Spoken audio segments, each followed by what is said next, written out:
If you're a restaurant owner, especially in a rural area, you might just have one or two distributors to choose from. There's a good chance one of them is a company called Sysco. The innovation of Sysco was that it was the first national company to essentially offer everything a restaurant needs.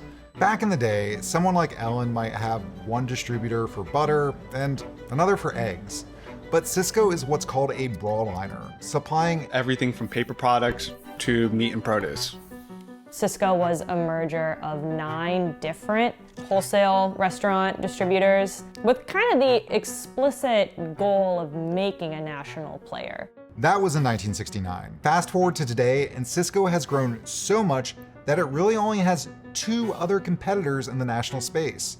Among them, Sysco is the largest, and even a decade ago, controlled an estimated 35% of the market. And this year, their gross profit hit $15 billion. The scary thing about Sysco was it didn't become this giant through organic growth, but instead it became a giant through relentless acquisitions that went unchecked. They've acquired over 150 companies to become really one of the only national broadline distributors for restaurants. Sysco operates with the biggest producers at massive scales to eke out savings. Producers that often have some of the most exploitative production models. Sysco gets their berries from companies like Driscoll. Driscoll's basically took the Nike sweatshop model and applied it to berry production. And chicken from companies like Tyson. Tyson's applied a sharecropping model to meat production. If you used a national distributor, could you get the Omaha sourdough? No. Could you get, no? And why is that? So a lot of local distributors are not able to tap into regional distribution. The volume and production quantities is too high.